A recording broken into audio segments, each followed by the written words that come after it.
Hey guys, it's Megan.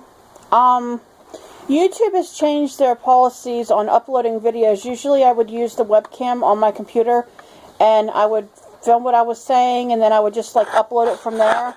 Well, as I've said, they've changed their format to not allow you to do that. So my videos will come across looking a little different because I'm shooting them off my phone. That's what I kind of have to work with for now. I tried it on my tablet and it just was way too grainy and it was way too slow. So I felt like when I was talking, like 3 seconds after I was done talking, my lips were still moving even though I wasn't. It was trying to catch up. So this is what I have to work with.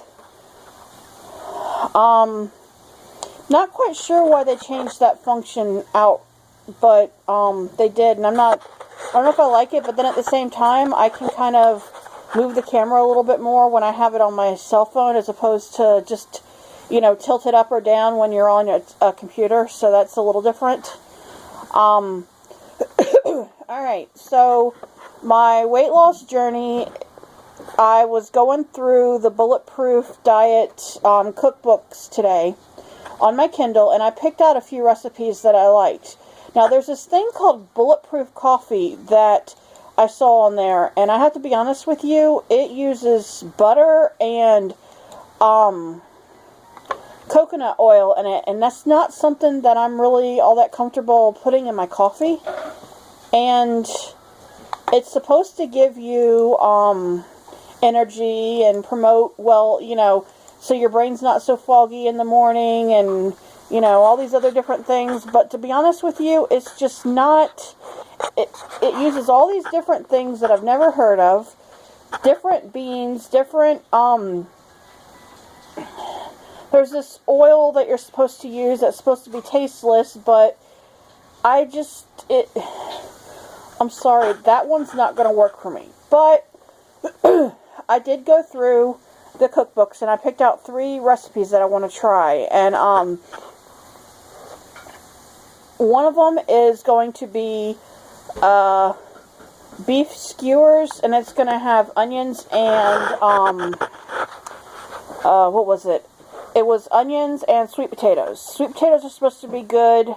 Being a diabetic, they're supposed to promote lower blood sugar, and during the holidays, I usually do like a sweet potato casserole. My mom makes one that's really good, and I just get used to doing it. Well, this past year, I bought some extra sweet potatoes, and I made like, I did like baked sweet potatoes, and I noticed that they were pretty filling, and I didn't have any spikes in my blood sugar, which made me happy.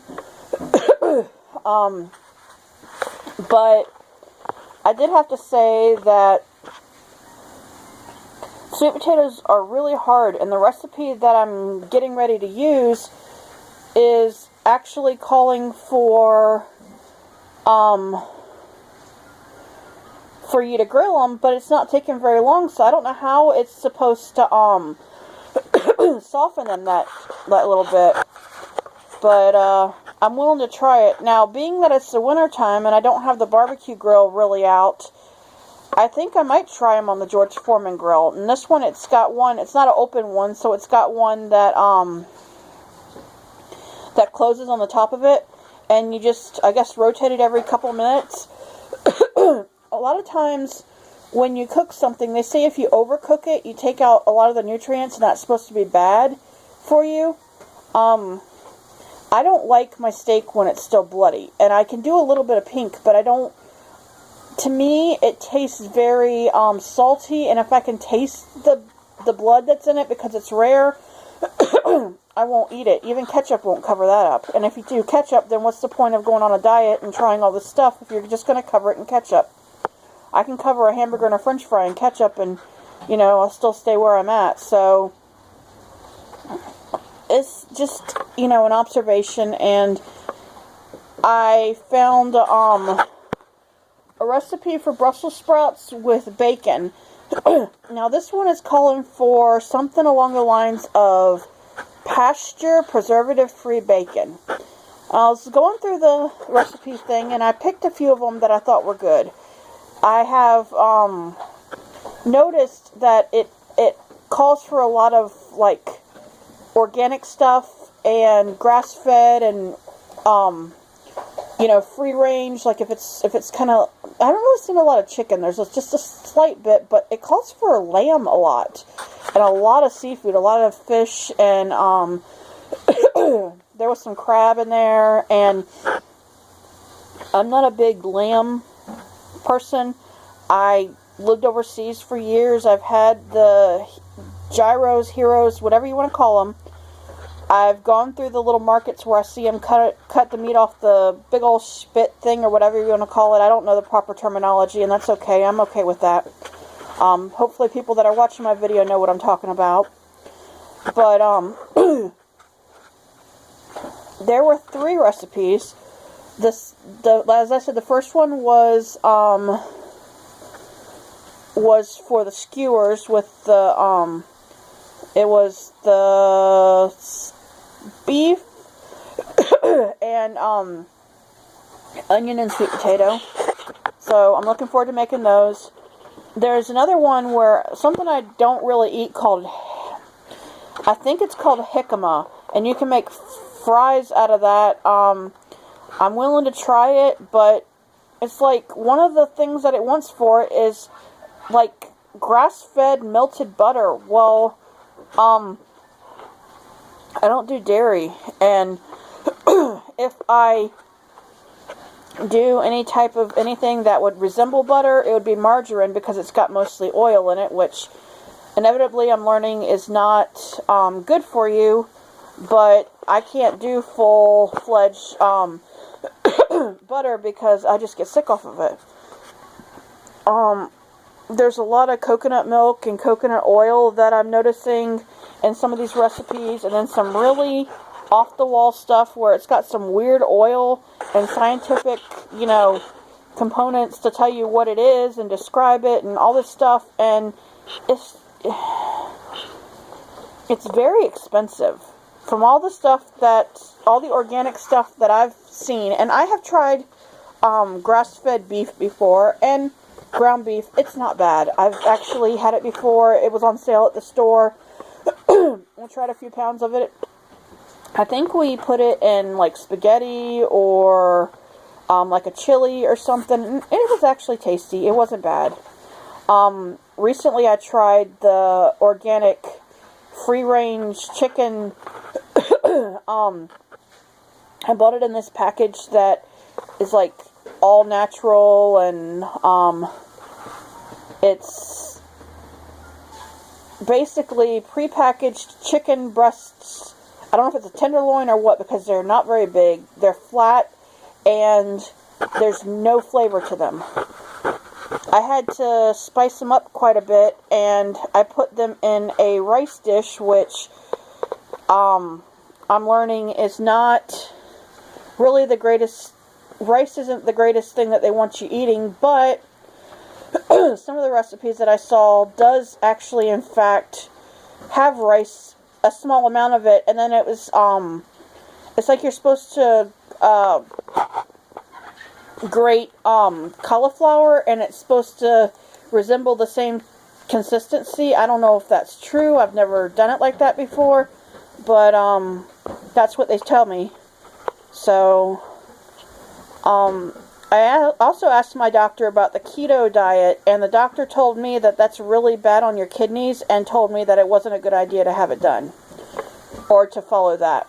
So I do believe that, you know, with diet change and lifestyle change, that, you know, pounds can come off. I believe that. But I also believe that I need to start with some slow stuff and work my way up, because I honestly don't know. It's a big shock to your system if all of a sudden you're starting to add this stuff to you, and then you wind up hating it, because if you start really fast and you do it all at once, then well, who's to say that, you know, the weight will come off, or if it does, if you hate it, it'll all go back on, but faster. So I'm taking the journey. I'm still working on losing weight, and I intend to. I just don't know if this particular diet program is right for me, but I'm willing to try it. Try some of it, and improvise some other recipes. I have some cookbooks that I want to pull out and pick a few recipes out, and we can try them, and if we hate them, we at least gave it a go, and if we like some stuff, then we know what'll work. A while back, my mom and dad did this when my dad was diagnosed with high blood pressure and type 2 diabetes. They started on some recipes, and some of the stuff was good. Some of the stuff I didn't think my dad would eat that he actually ate, and some things stuck. However, both of us being type 2 and high blood pressure issues, I don't exactly like all the same things that he does. And he likes the fish, and I don't do the fish at all. So, there's variations to the diet, but I feel confident that with practice and learning what is good and what is not, I will be much better off for it and healthier, which is all I really want to do. It's hard when you have the extra weight on you, just doing small things, like going for a walk or, doing certain activities. I used to get down on the floor with my nephews and play with them when they were littler, and I'd be over at my sister's or at my parents', and now because of my back and my hips and my knees, and now my feet too, it's too hard for me to get up and down off the floor, and it's too painful. I used to be able to, not really do a lot of standing and a lot of walking, but I used to be able to do more than what I can do now, and I don't like the way that this makes me feel. From, I want to say, a week before Thanksgiving until right after the beginning of the year, I didn't feel well at all. I felt tired all the time. It's part of it was some medication I was on, part of it I was sick, but overall, I didn't feel like I had the energy. I couldn't do anything for very long without it wiping me out, and